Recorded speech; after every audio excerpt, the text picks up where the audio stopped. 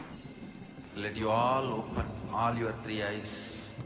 Om Nityananda Paramashivoham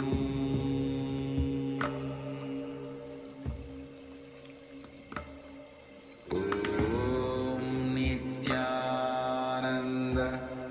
Paramashivoham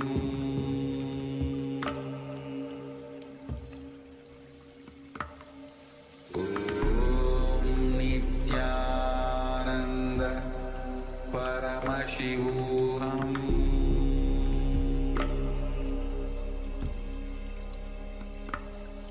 Om Nityananda Paramashivoham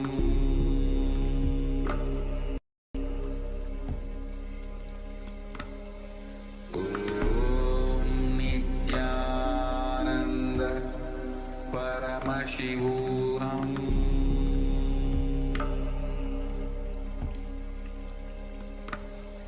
Om Nityananda Paramashivoham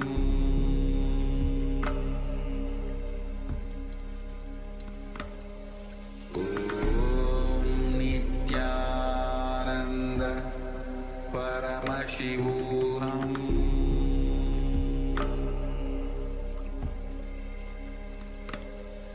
Om Nityananda Paramashivoham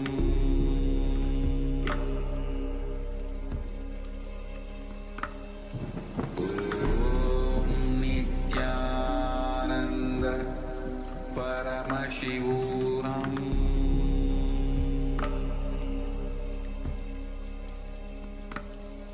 Om Nityananda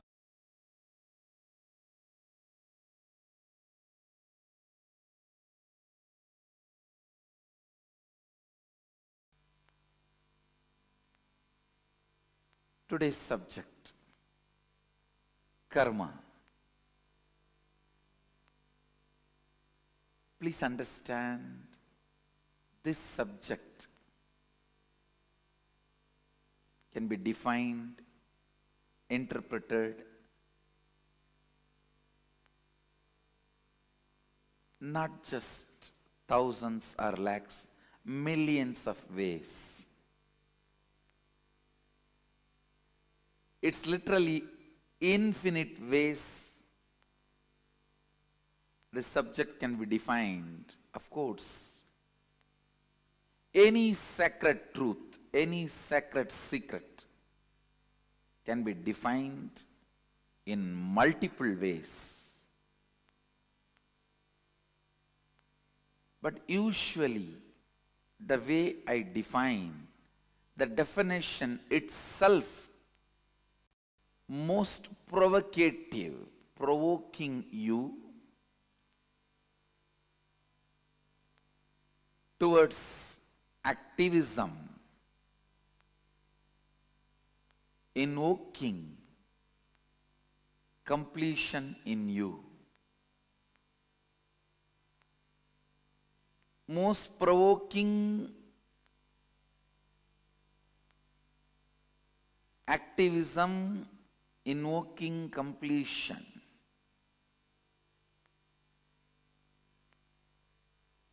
This is actually the definition of the way things should be defined.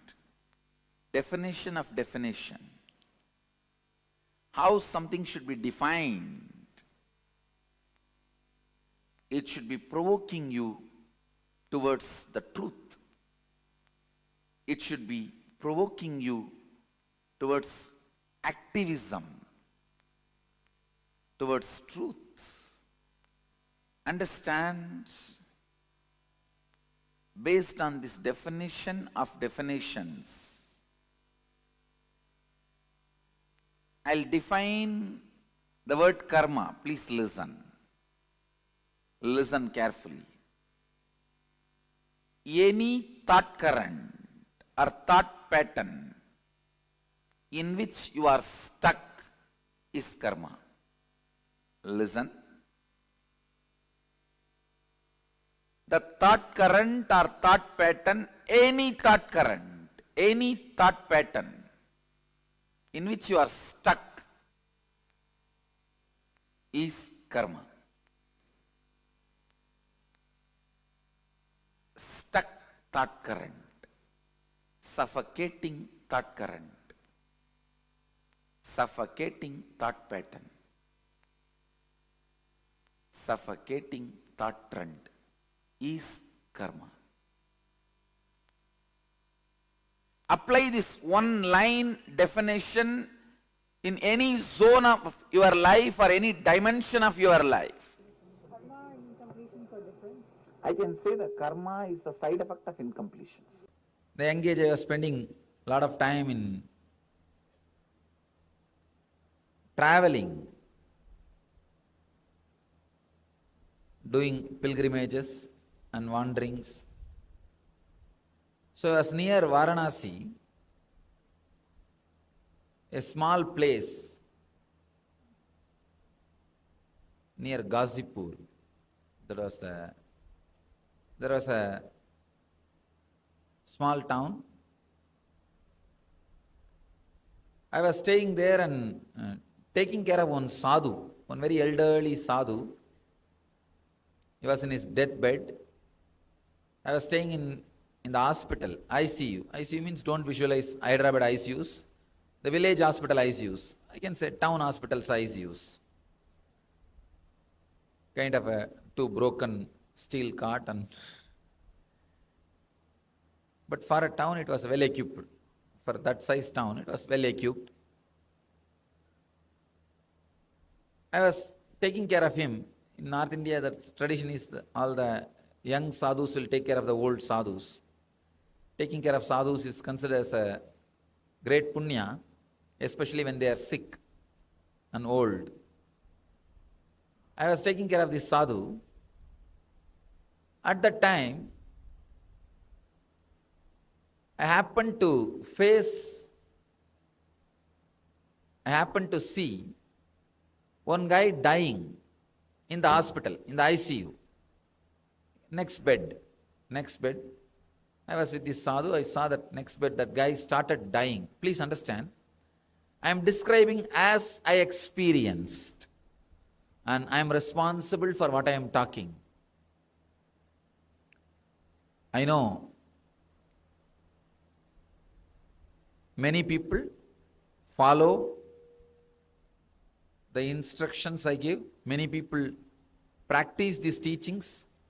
Because of that, I have to be more responsible about what I am talking. See, if nobody is listening, nobody is caring, nobody is practicing, I can talk what I want.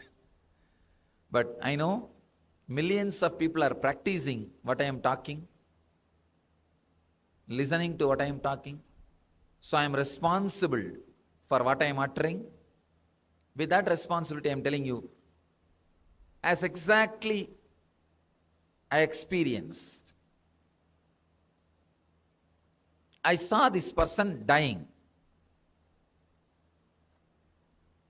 It was such a strong experience for me. Still, even when I remember, even now I can just see visually the whole thing in front of me, including that old glass on that steel table near that patient. I can see everything so vividly.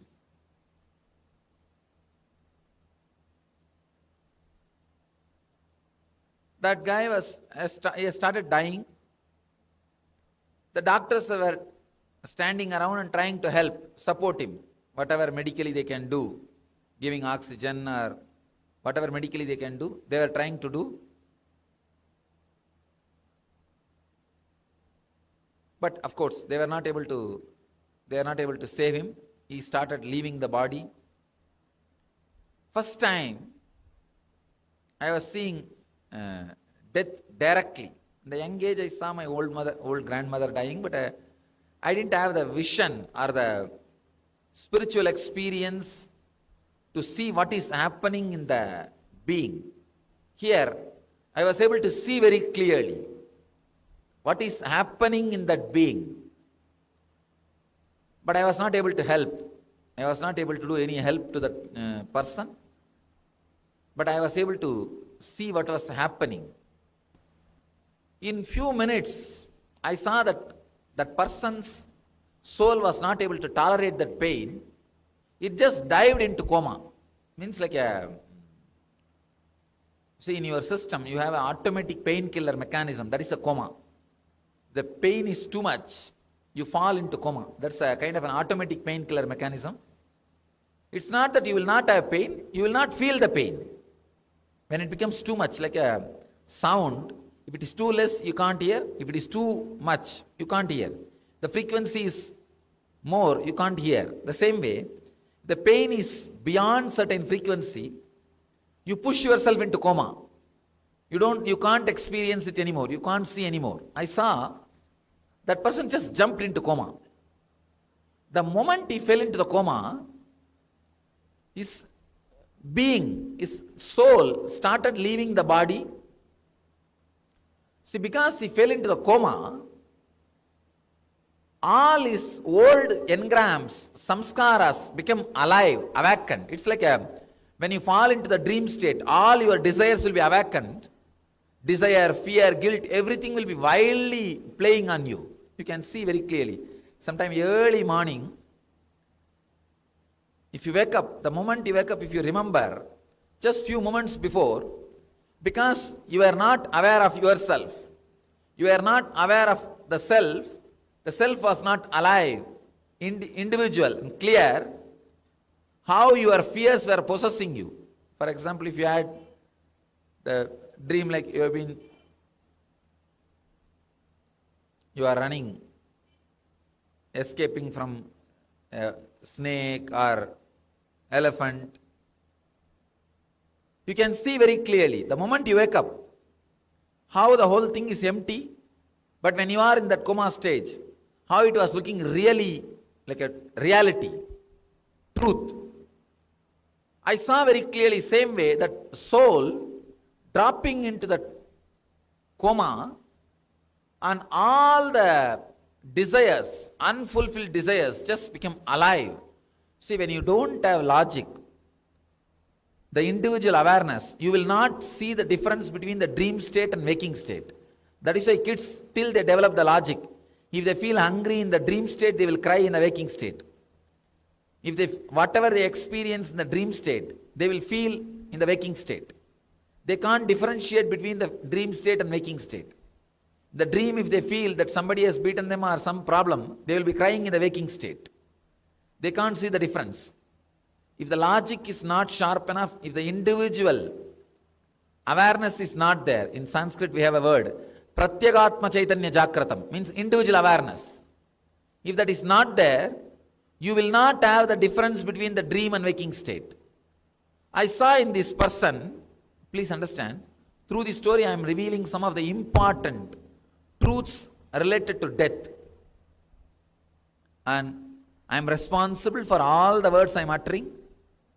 I will answer all your questions related to the subject I am talking. Any doubt you have, you can note down and write a question. The next session I will answer.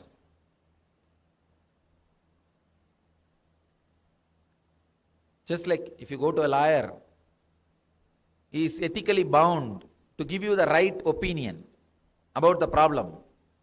So an enlightened being is ethically bound to tell you the truth exactly as it happens about the cosmos, the cosmic questions like a life and death and everything. So even if it was little shocking, even if it was little against your religious beliefs, your ideas, I am sorry about offending you, but what I am saying is truth. I am expressing it as it happened. Because the person fell into a coma, I saw very clearly all his desires become alive.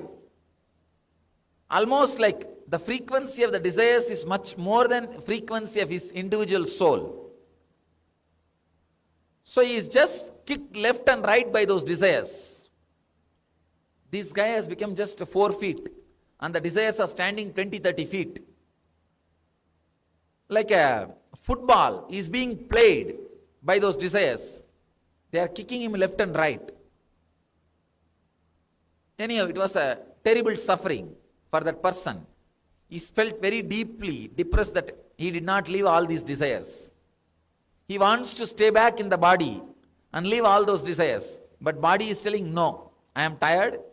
I can't host you anymore. Please get out. Body says, I am pushing you out. But the desires are so tall, so imposing, so influencing. The soul wants to stay back in the body and enjoy, but unable to. This fight, this conflict is what I call suffering, the death suffering. Understand? Do not think you will go to hell and you will be put in the hell and boiled. No, this process is hell. There is no separate hell. This process is hell. All the engrams, your engrams, which you carry as, which you cherish, which you think as life, will be awakened the moment you fall into the coma. So I saw that soul was moving through the desires with tremendous suffering, deep suffering. Then slowly that soul moved to the next level. Next level I saw, instead of desires, that soul was attacked by the guilt. See, when you feel I should live like this, it's a desire. When you feel I should have lived like that, it's a guilt. When your soul goes towards the future, is desire. If it goes towards the past, it's guilt. I saw the soul getting caught with a deep guilt. Oh, I should have done this, I should have done this, I should have lived like that, I should have finished that fellow that time. I did not fight properly, I did not do this properly. You can see even now in your life.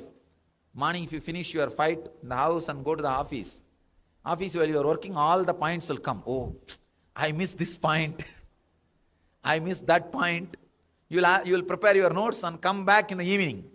The moment you enter the house, shoes will fly and start the session again with all the points that you remembered. And again, when you are in front of the spouse, in that heat, you will forget 4 or 5 points to answer. So that night, while you are in the bed, you will start taking the notes. Next day, you are ready. Anyhow, the guilt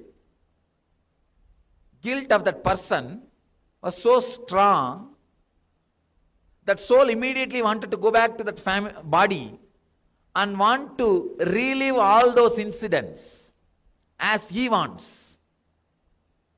Wanted to redo everything. But body says, no, I am tired, get out. And with that load, please understand, when that soul was going through every desire, the stress on that soul was getting increased. The load was getting increased. Then that soul started moving towards the guilt. Then again, more load getting added. This load is what I call karma. Please understand. When you go through the desire or guilt, all the load happens on you. All your decision, no, I did not live that way, now I will live. I did not do this, now I will do. All those decisions you make is your prarabdha, with which you assume the next body. Please understand. Your life is not direct result of your past actions. It is your decisions made about the past actions is this life. For example, last life, you gave 100,000 rupees to somebody, or you cheated 2,000 rupees from somebody. You killed 2 people. You saved 10 people. Your life in this life is not totality of all those actions. Your decisions about all those actions. For example, you see, oh, saving gave me so much of joy. This time I will save 100 people. Oh, killing gave me real joy. This time I am going to give 100 people. No. When I swindled money, I felt very bad. This time I won't swindle. No. Last time when I served the money, gave money to others, I felt very joyful. This time I will give more. What decisions you make about those incidents when you leave the body is this life. Please understand, I am throwing one of the important light on the concept of karma. I am breaking the traditional idea of karma. When you are born, each time you are born, you give one more chance to yourself. Please listen. God is not giving one more chance. There is nobody else giving you one more chance. You give one more chance to yourself.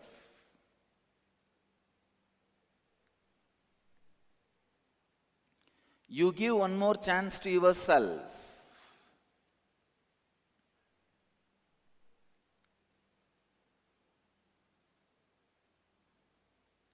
When you give one more chance to yourself, you declare completion. Your declaration of completion keeps your Kundalini completely alive and awakened. Please listen. Every birth is your declaration of completion.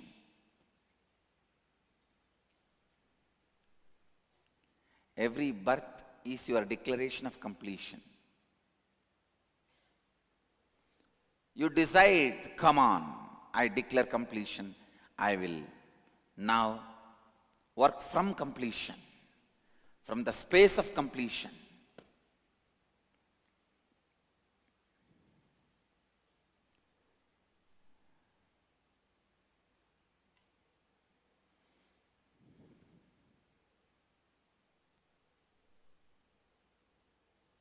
Actually, when you fail in your declaration during your birth, see, during the birth you declare completion and start the whole thing new. If you fail from that space of completion, you bring some of your past incompletions back. That is what is prarabdha karma. The karma which you bring back from the past incompletions is prarabdha. If you don't fall at all from that completion and continue to be in the space of completion, you don't become incomplete at all.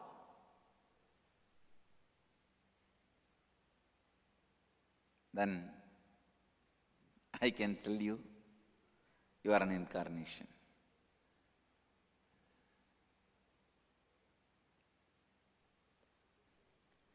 Whenever you bring your past incompletions back and allow them to live and express through your body, means whenever you are possessed by your incompletions, your Kundalini is sleeping or unconscious. It is beaten to sleep.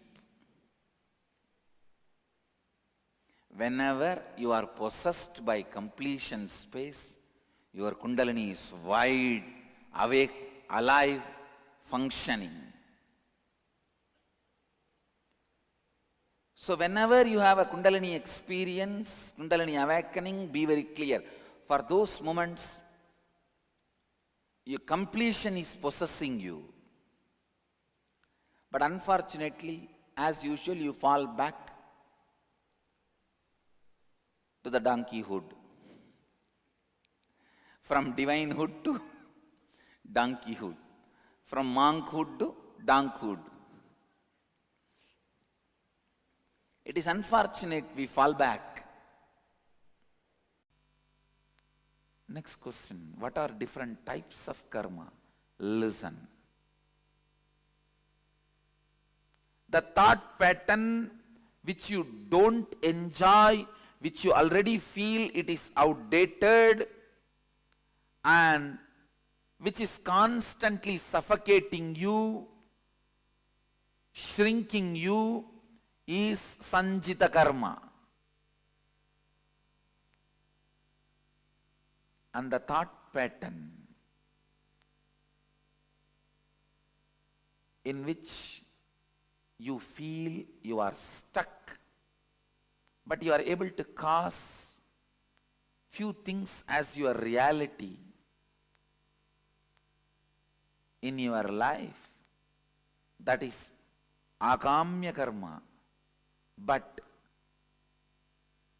because you want to cause one or two things in your life as reality, the thought pattern you accept brings untold, unimagined, unexpected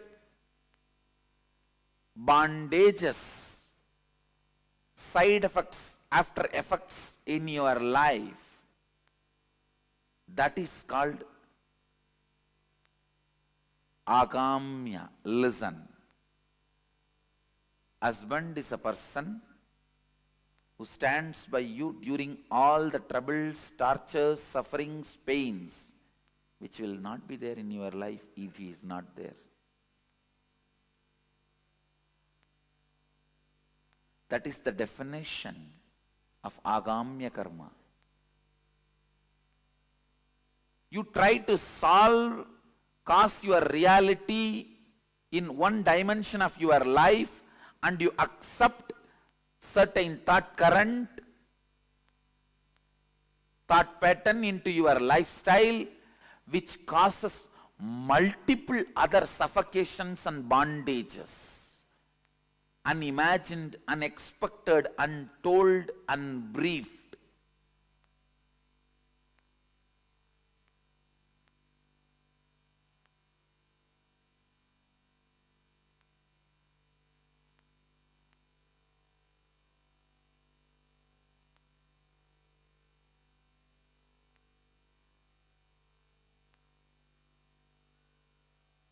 Understand?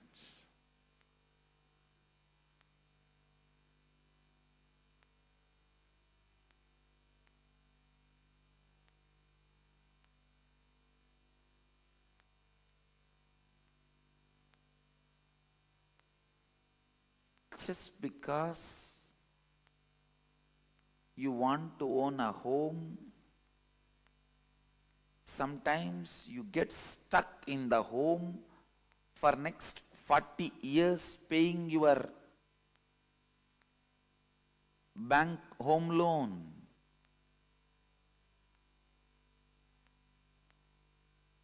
You want home. That's the reality you want to cause. But when you cause that reality, the thought current you accept and assume on you, the responsibility you bring upon you,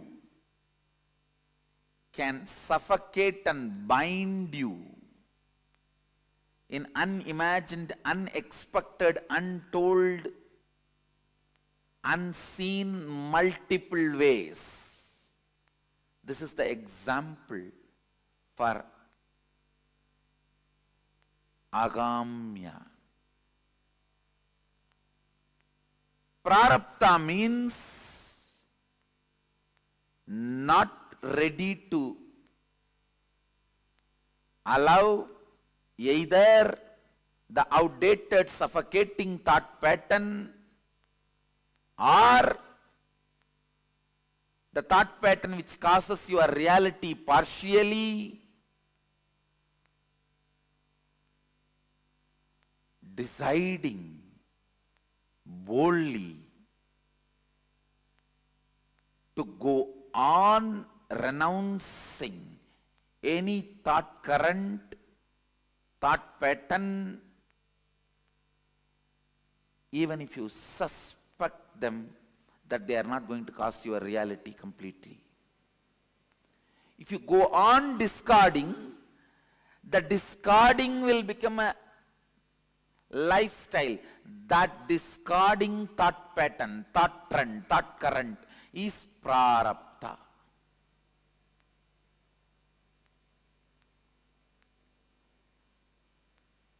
Means only exhausting. No more accumulation.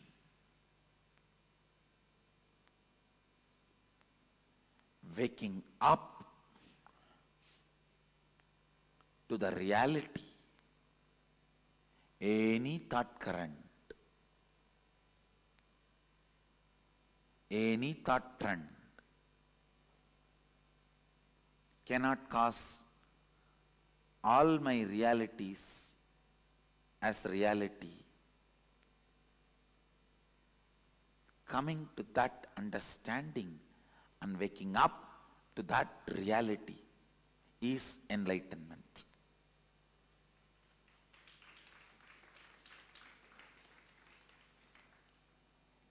Not ready to be stuck in any thought current is the liberated thinking current.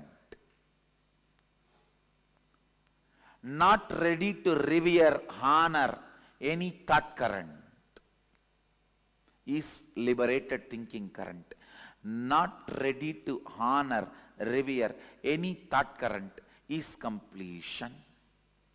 Not ready to honor, accept, revere any thought current is perpetual completion. Not ready to accept any thought current as a lifestyle is perpetual completion.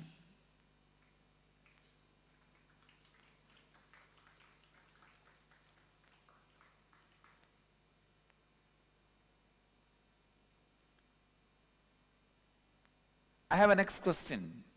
Can you please comment about the following statements? Are they myth or reality? First statement, karma means that the effect of our actions will come back to us in the future. Myth. Karma means the effect of your thought currents will come back to you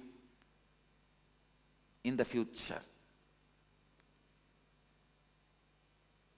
Till you complete. That's the reality. Karma means that the effect of our actions will come back to us in the future is a myth. There is no CCTV recording going on in the cosmos where your actions will be bringing suffering to you in the future. No. But your thought currents will be bringing the results in the future. There is audio recording going on in the cosmos, not video recording.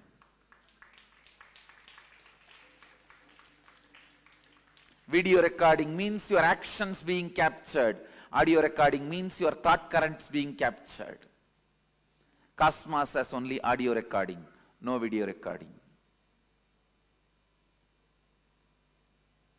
Understand, cosmos has no CCTV camera.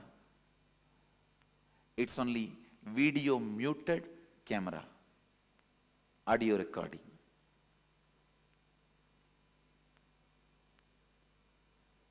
A video recording getting punished is a cheap, childish. God is not interested in that game. God is not playing the game of the judge. And there is no such thing as you will be judged, weighed based on your actions. That is childish.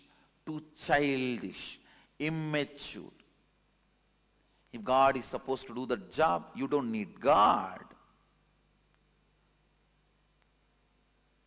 You have enough men who can just analyze the CCTV footage of your life and pass the judgment, whatever is required.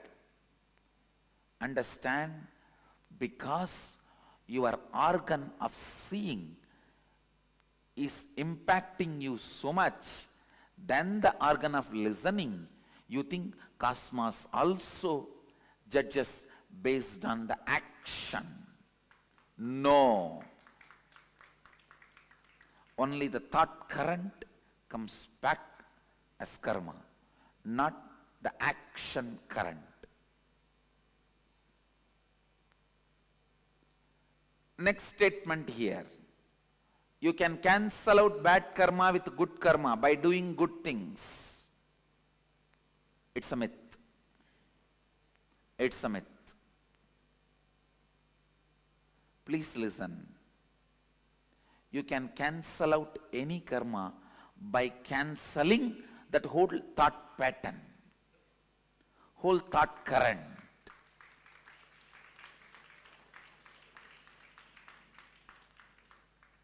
If you are not able to give up even one small parts of your thought current and cause even parts of your reality, that is called bad karma, if you are able to break and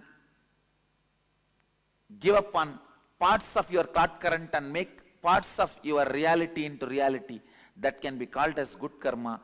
If you are able to break the whole thought current and go beyond that thought trend, it is called completion.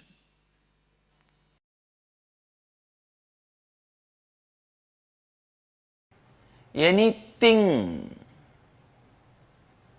if it does not bring powerlessness to you, it will not bring karma. It can be as complicated as going for a war, or as simple as chewing a pan. Listen. As complicated as killing millions in the war, or as simple as chewing a pan. It can be anything, but it will not bring karma to you if it does not bring powerlessness to you. I, when it experiences itself as we, due to the pure completion and creation, that is what is called the Jagat Janana,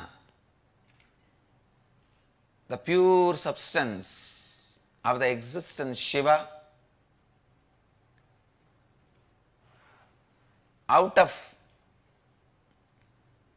creativity, joy, powerfulness, completion, becomes Devi and starts celebrating his own existence.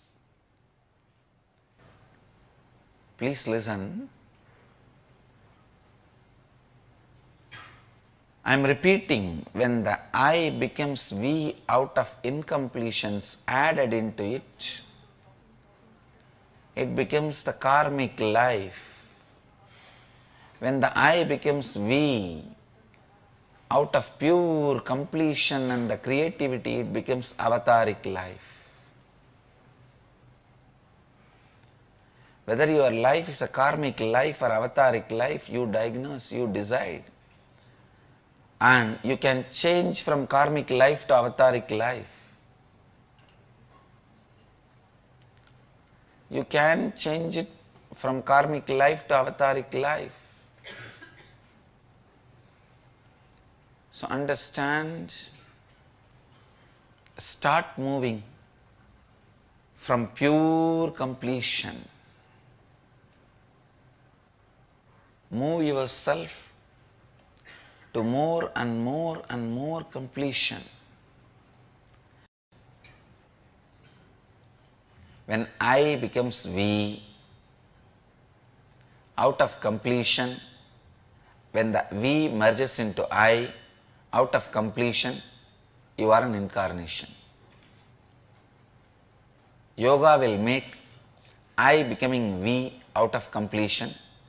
Completion will make we becoming I out of completion. Morning yoga, you will see the I becomes we out of pure completion. Night completion, you will see we becomes I out of pure completion. Out of pure completion, when I becomes we becomes I, your life is the life of an incarnation. Jivan Mukta. When I becomes we out of incompletions and we becomes I out of incompletions, then your life is karmic life. The power of completion is it does personality change. The power of incompletion is it does personality change.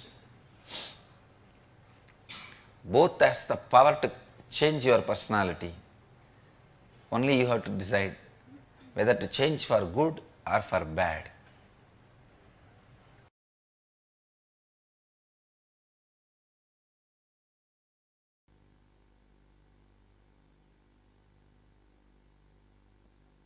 Karma is an unfulfilled action, unfulfilled engram.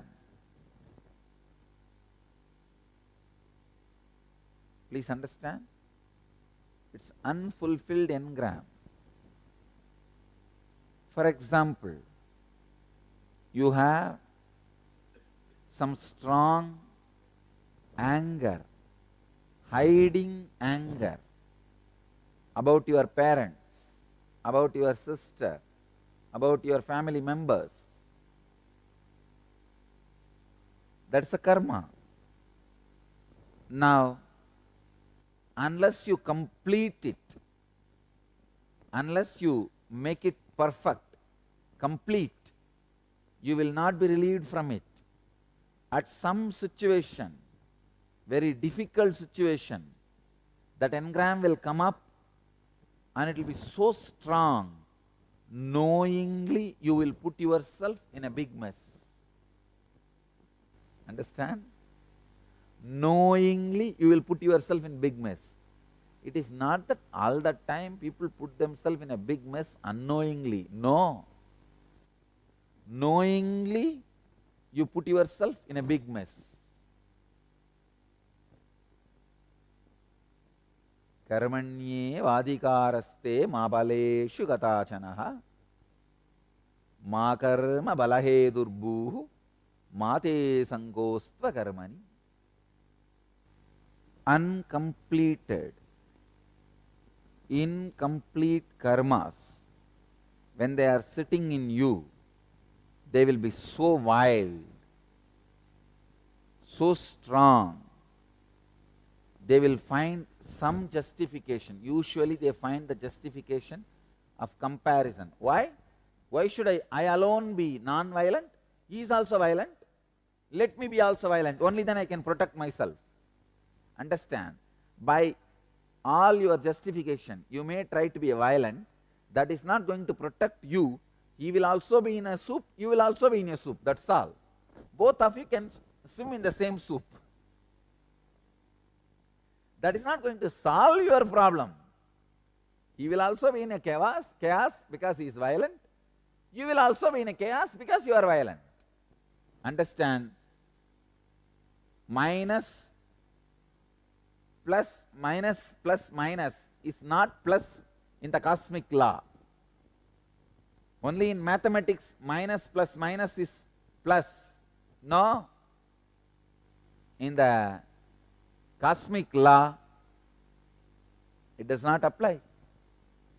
Minus into minus is not plus. In cosmic law, minus, minus, minus. Understand? Just because he does bad karma, your bad karma is not justified. Then you come up with something, practicality. What is practicality? No, in this plane, this is only possible. Then suffer that plane sufferings. Incompletions are not agamya. I can say it's a mixture of prarabdha and sanjita causing its effect in ahamya. See, the source of incompletion is not ahamya. Ahamya means accumulated karma. Please listen. Prarabdha is brought karma. Sanjita is your kind of a reserve karmas, like all karmas of your past, like reserve bank. And agamya is accumulated karma. So incompletion start from the brought and the reserve. That is the source of incompletion, which leads to more and more incompletion. So agamya is not actually the incompletion. Incompletion is, I can say, incompletion happens from the prarabdha and sanjita. All of you are understand. Let me give you the simple explanation. See, from the day one you happened, all the karmas you committed in through many janmas is called sanjita.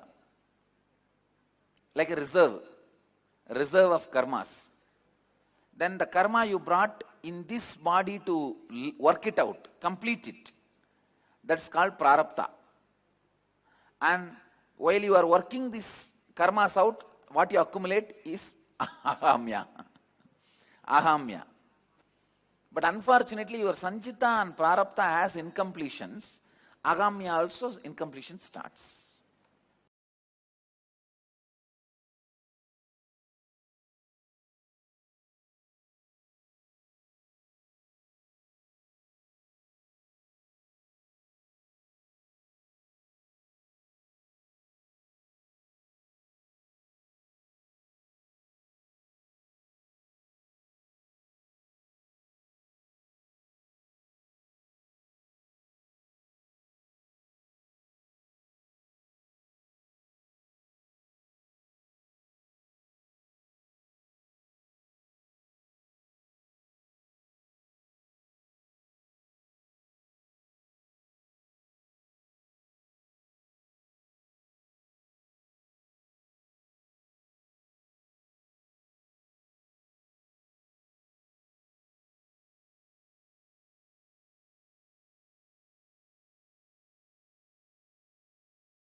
I welcome you all with my love and respect.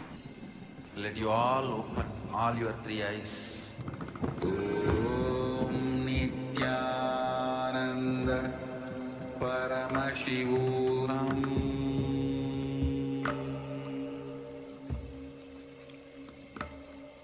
Om Nityananda Paramashivoham.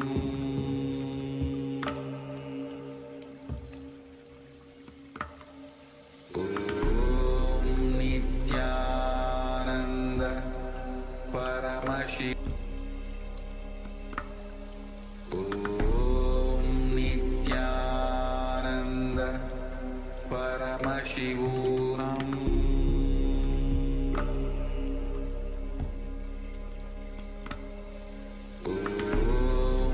Nityananda Paramashivoham.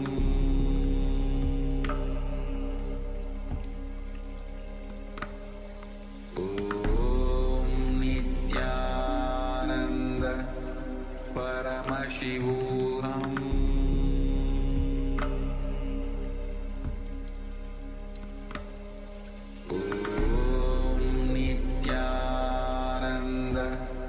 Paramashivoham.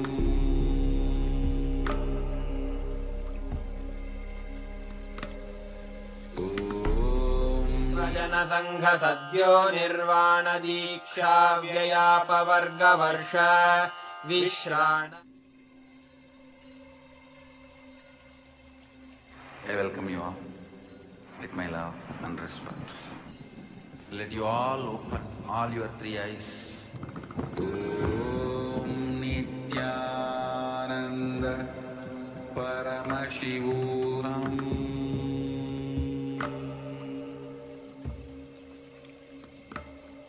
Om Nityananda Paramashivoham. Om Nityananda Paramashivoham. Om Nityananda Paramashivoham. Om Nityananda Paramashivoham. Om Nityananda Paramashivoham. Om Nityananda Paramashivoham.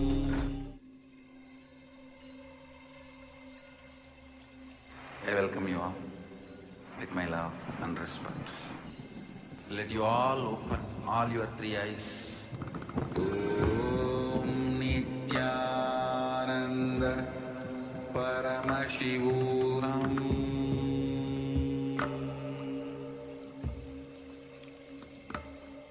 Om Nityananda Paramashivoham.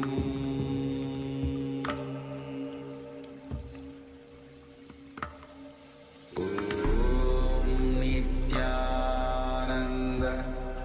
Paramashivoham.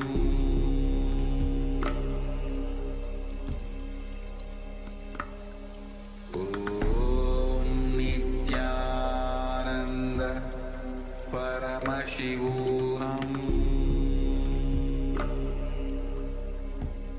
Om Nityananda Paramashivoham.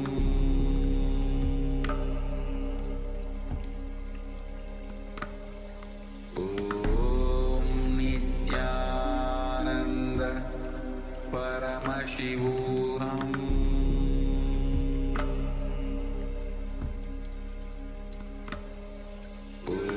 Om Nityananda Paramashivoham.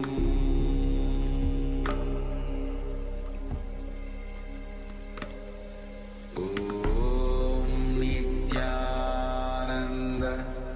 Paramashivoham.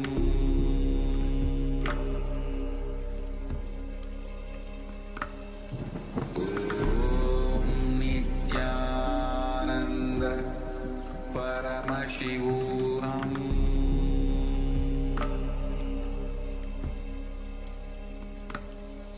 Om Nityananda Paramashivoham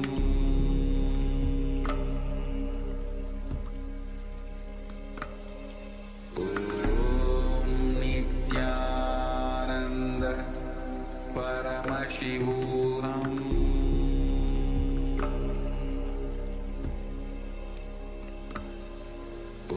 Om Nityananda Paramashivoham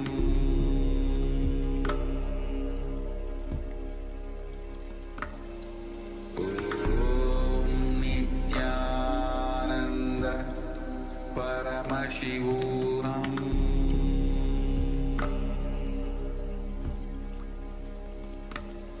Om Nityananda Paramashivoham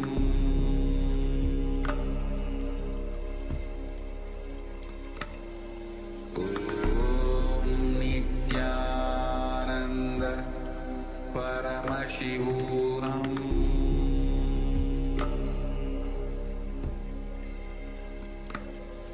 Om Nityananda Paramashivoham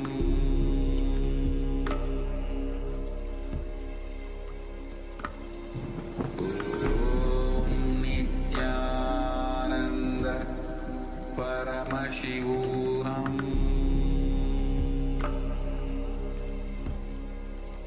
Meditation is teaching you, nothing is happening, you are only shouting again. So both the case, I'll be what to do, all right. At least you don't get irritated, don't create samskaras. So you'll have more peace and bliss. Okay, let's gather for. Yes, Nitin, all of you. So, Sanji, just clear it and describe the three types of karma: Sanchita karma, Prarabdha karma, and Agami karma. Yes.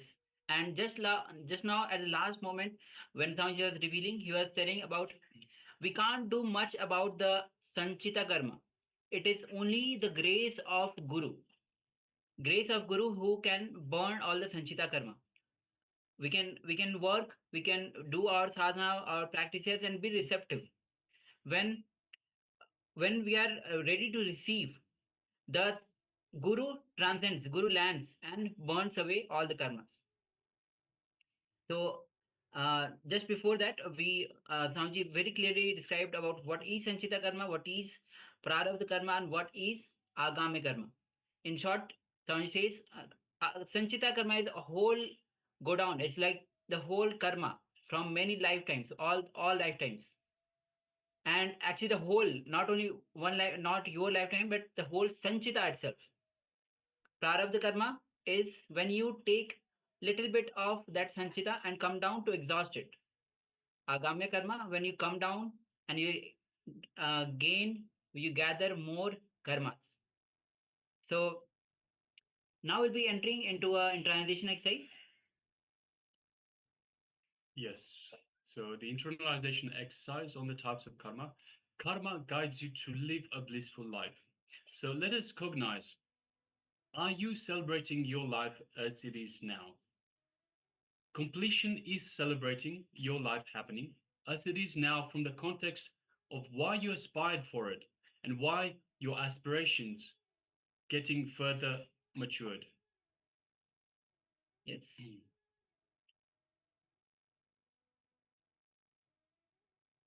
So as an example, a worker will always aspire to be, or a particular worker. So for this particular example, a worker aspires to be a businessman so that he feels his life will be his freedom. He can work whenever he wants and he can relax whenever he wants. So with that context, he aspires to be a businessman. But the moment he sits as a businessman, so he attains this goal, he aspires to be a businessman, he attains this. The moment he becomes a businessman, he forgets the context why he wanted to be a businessman in the first place.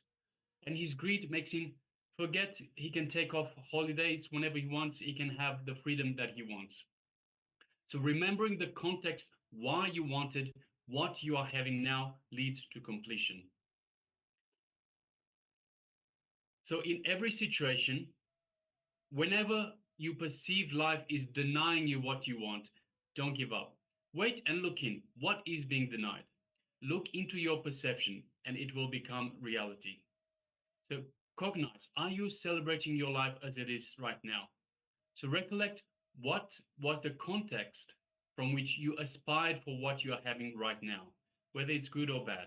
What was the context from which you aspired to become, to have what you have right now? So requesting participants, let us grab a pen and paper and start penning this down. Have a deep contemplation and have a think about this, and let us write this down. We'll be displaying the slide for you shortly.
Yes, please continue.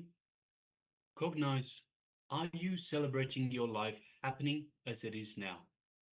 Recollect what was the context from which you aspired to what you are having, to what you are, whether it's good or bad. So once again, recollect what was the context from which you aspired for what you are having right now, and cognize, are you celebrating your life as it is happening now? Please continue.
Yes, you can relax now. So this is a simple exercise to have a look and understand that you are by nature acquiring agamiya karma. So once again, we aspire to become something, we aspire to be something. But once we get there, we forget why we've come this far in the first place. Why have we aspired to, like the example that we have given? A worker aspires to be a businessman so he can have more free time, so he can have his own freedom. He can decide when he can work, when he cannot, so he can have peace and quiet whenever he wants. But when he gets to that position of becoming a businessman, he forgets all about why he got there in the first place. He starts getting influenced by greed and fear of perhaps not having enough money, fear of greed of wanting to gather more and more. So this agamiya karma, you're having a look at others and saying, hey, look what he's got. I want that as well. So I've got to here, but now I want to be here, and I want to be here. It's fine to want to better yourself, but by forgetting why we've aspired to a certain place, a certain position, a certain place in life in the first place. We don't celebrate life. We don't enjoy life. We continue to chase, and more often than not, we chase other people's dreams. So we are influenced by society, and we chase the dreams that society has fed us. This is where agamiya karma comes in. If it is our own dreams, if it is our own desires, our own karma that we've come with to work out, that's fine. But borrowing other people's karma is where the problem is. This is where agamiya karma comes in. This is where we accumulate, and we are stuck in this endless loop of birth, death, and rebirth, death, and so forth. All right. Yes. So after this amazing segment, with this internalization exercise, let us now move on with the power manifestation round. So today we are going to manifest the powers of Ashtamahashaktis, the Sanskrit term which refers to the 8 divine powers as revealed by Paramashiva in Vedas and Agamas. So these divine powers come to an individual, a seeker, during their spiritual journey once they start manifesting the space of oneness and completion. And in our case, we have been initiated by Swamiji himself to manifest these 8 divine powers called Ashtamahashaktis. Now, before we enter into the first round of this power manifestation, let us have a quick look at the Shastra Pramana, that is the scriptural evidence for this power. Paramashiva himself in the Vedas and Agamas has in detail described these powers called Ashtamahashaktis and how to manifest them. What happens when we manifest them? What benefits do we get? So let's have a look at the verse from Shiva Samhita, which is a part of the Vedas. So in the Shiva Samhita, chapter 5, verses 76 to 78, the verses goes as Maranam khadyate tena sakena pina khadyate tasya syat parama siddhir animadi guna prada vayu sancharate dehe rasavriddhir bhave dhruvam akashapankajagala piyushamapi vardate. The translation for this goes as death is eaten by him. He is eaten by none. He manifests the highest powers such as Anima, Lahima, Mahima, etc., which are the Ashtamahashaktis. The Vayu, that is a wind energy, moves equally throughout his body. The juices of his body are also increased that is Rasa Vriddhi. The nectar exuding from the ethereal lotus, Akasha Pankaja, also increases in him. So in this verse, directly Paramashiva is beautifully describing the benefits that come to an individual who manifests these Ashtamahashaktis.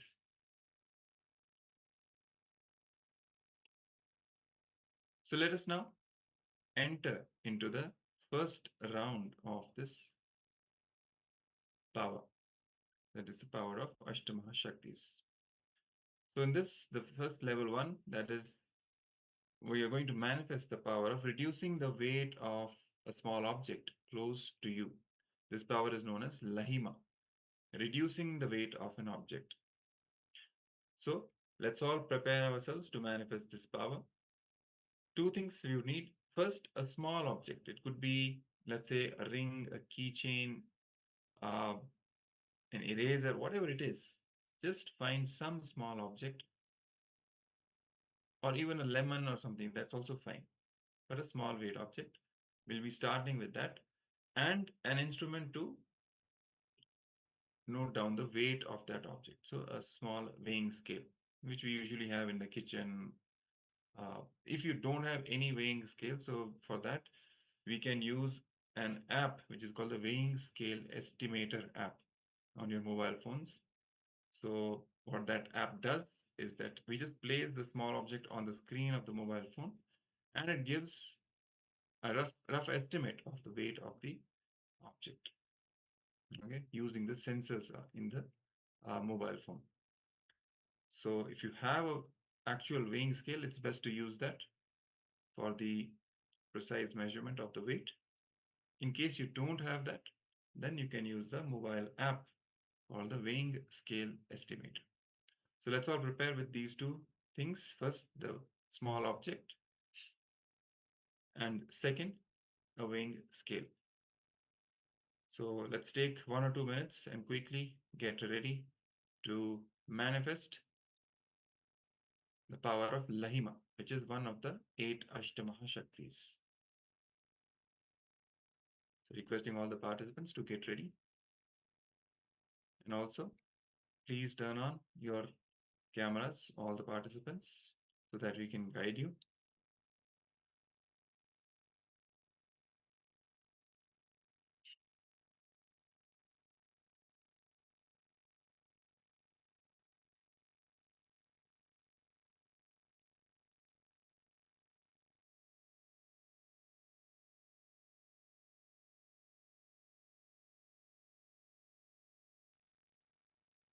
Yes, also Luki, we are seeing a completely dark screen. So requesting you to kindly turn on your camera, and if it is already turned on, just make sure the lighting is proper so that we are able to see you. And Ma Anand Lakshmi, please be seated in front of the camera. Ma Anand Agora Rupini, I think she is resting. So all the participants who are not there in front of the camera, please come back, be seated.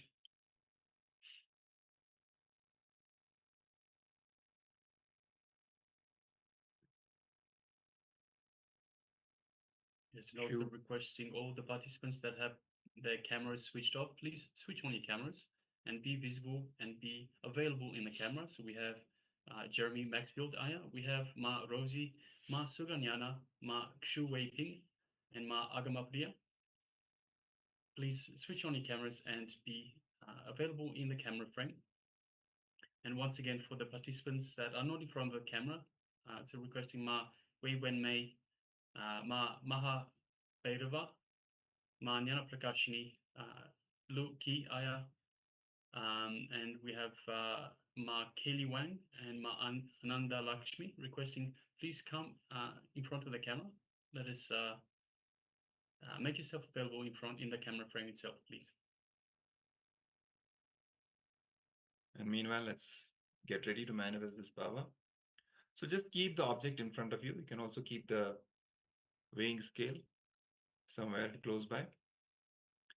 And let's take the initial measurement of the object, the weight of the object. Let's take the first reading. Let's quickly take the reading and note it down somewhere.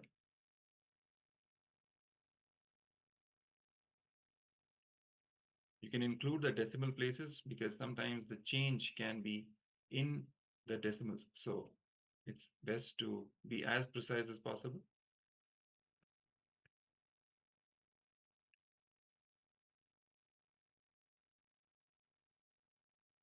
Best is to sit cross-legged on the floor. If you're not comfortable sitting on the floor, you can then sit on the chair as well.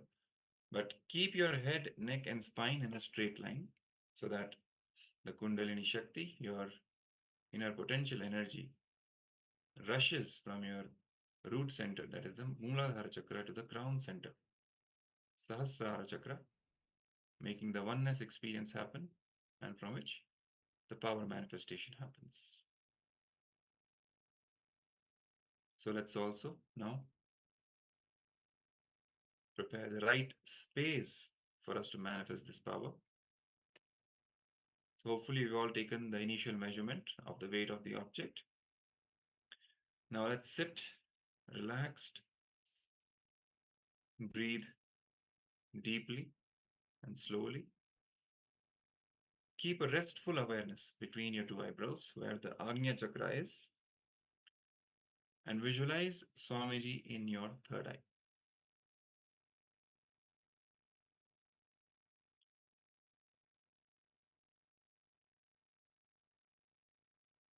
And sit absolutely unclutched, carrying the space of deep devotion and surrender. A complete receptive space, requesting Swamiji to manifest through us. You can feel Swamiji in your Anandagandha, which is the space between your heart center and your navel center.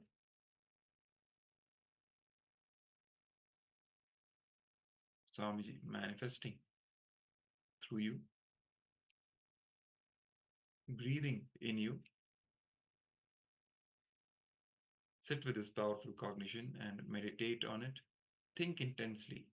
You are Bhagwan Sri Nityananda Paramashivoham. You are Swamiji himself. Anything else you think as your identity is just a delusion. So just drop any other identity that you're carrying. The source of your first person is Swamiji. That is your true identity. From this cognition, from this space of oneness, let us now manifest the power of reducing the weight of the object. So now start chanting the Mahavakya, Om Nityananda Paramashivoham, intensely and loudly. Chant it from your navel so that it vibrates in your entire body.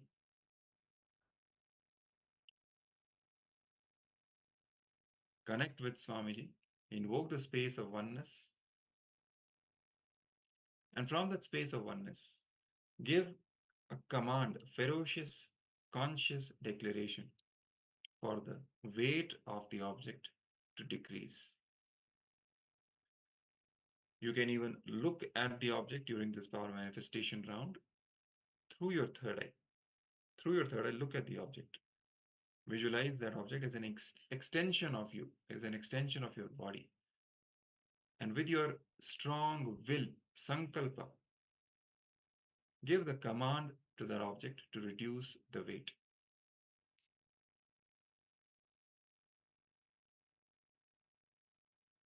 And hold this declaration during the entire power manifestation round.